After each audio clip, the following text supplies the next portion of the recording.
How far will the fighting nerds actually go?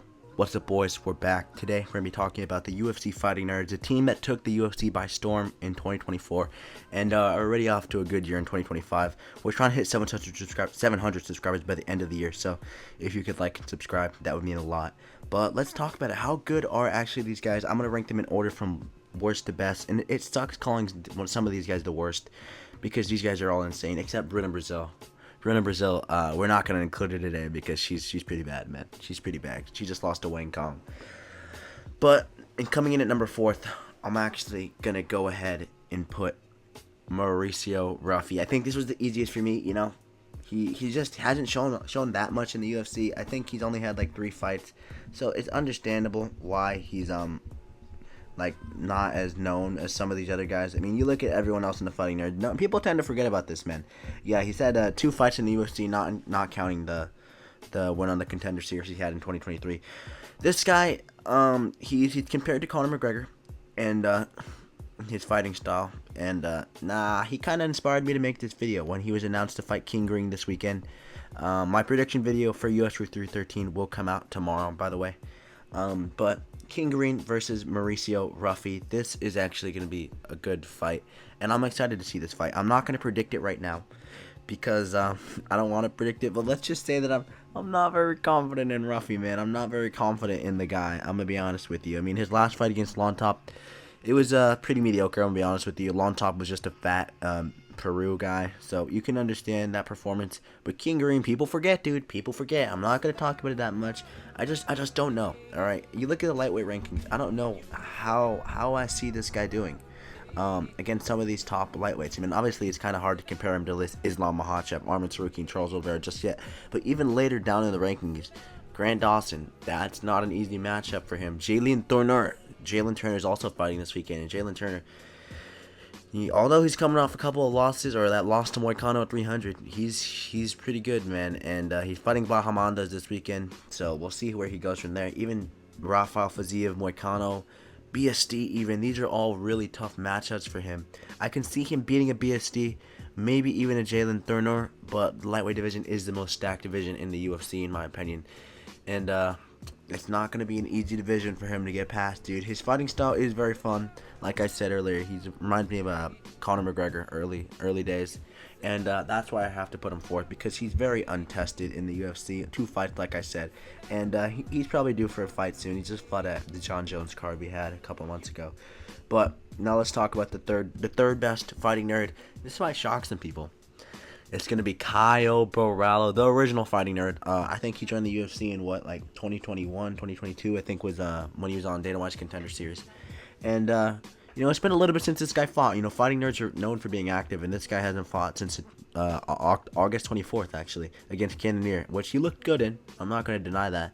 But, he hasn't fought in a while, and I think he's just untested, dude.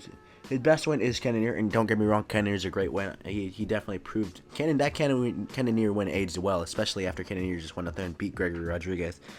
But his best win before that was Paul Craig, and Paul Craig is nothing too good. I think people talk too highly about Caio Borralho. He beat Jared Cannonier. Jared Cannonier's up there in age. I'm not saying it's not a great win. It is a pretty good win. But, we need to see this guy tested. I'm going to compare him to some of the matchups. A matchup with Imavov is rumored next. And I don't know. I kind of favor him in that matchup. I don't know. But with Imavov's wrestling, that could be too much for him. And Robert Whittaker is another rumored matchup I see people giving him. And it's Robert Whittaker, mate. You can't forget about Robert Whittaker. Robert Whittaker has knockout power. That's actually not really true. This guy has like 3 finishes in UFC history. But a lot of people don't talk about that. Robert Whittaker does have power in his hands. I won't deny that. Robert Whittaker, Caio Borralho, it's not a bad fight to make.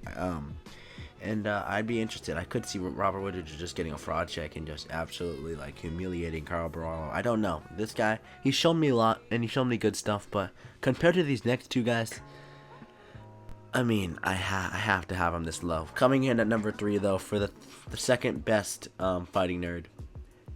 CP, we love CP around here. Thanks to Left Lane MMA for giving me CP. I appreciate it. But Carlos Prates, I can't say CP anymore. I'm gonna get this video taken down. Carlos Prates, I rate this guy, I do, and obviously he has serious knockout power, ending all his fights in the UFC and finish. And all time, I don't know what his record is with knockouts and stuff. I think he has 16 knockouts all time. So 16 knockouts, 3 submissions in 21 fights. It's actually really good. In terms of skill, this guy, we haven't seen this guy against an elite grappler, which is somewhere where he's very untested in. He's rumored to, he's not rumored, he is fighting Jeff Neal at UFC 314. He's the only one of these guys except the person who's next, who's actually booked. Jeff Neal, I think that he should get that done and should boost him further into the rankings. What ranking is Jeff Neal? How many more rankings ahead of him is he? Jeff Neal is what? Jeff Neal's 10th. So 13. Carlos Prates is right now. Jeff Neal's 10th. I think that's a really good fight for him. You know, we can give him Sean Brady after this. We can give him a good top 5 fight. We can fast track this guy because this guy has definitely done a lot to deserve it, knocking out everyone in his path. And that's why Carlos Prates is number 2, the thumbnail of this video, one of the main guys. And the final guy is someone who I am really fond of. You guys probably know this. I made a video about this before.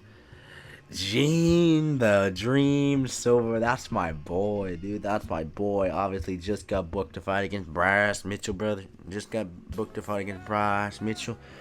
Gene the Dream Silva is 4-0 in the UFC. That's pretty good.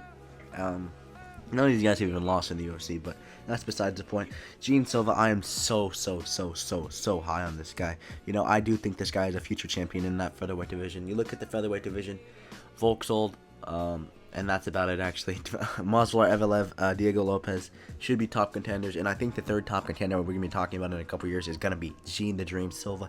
You know, I think what did it for me was that when this guy took a fight, short notice, went up to fight Drew Dober. Drew Dober is a lightweight veteran, facing people like Money Morgano, my brother, Matt Favola, King Green, Terrence McKinney, Islam Makhachev, even the current lightweight champion, Benil Dariush, and a bunch of people like that. And what does Gene Silva go out there and do? He goes out there and embarrasses him. I'm gonna be honest with you. Gene Silva embarrassed him.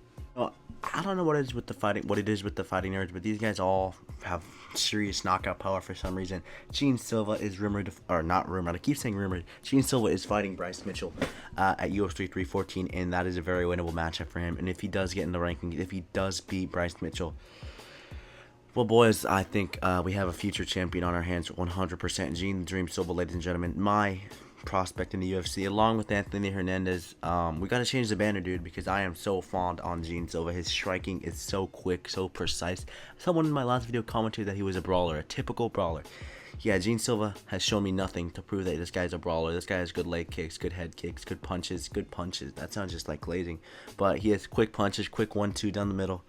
Yeah, this kid's gonna be good. 100%. Come back in 10 years, look at this video, and Gene Silva is one of the greatest of all time. That's gonna do it for today's video. My prediction on UFC 313 will be dropping tomorrow, boys. Thank you, boys, for watching, and I'll see you guys in the next one.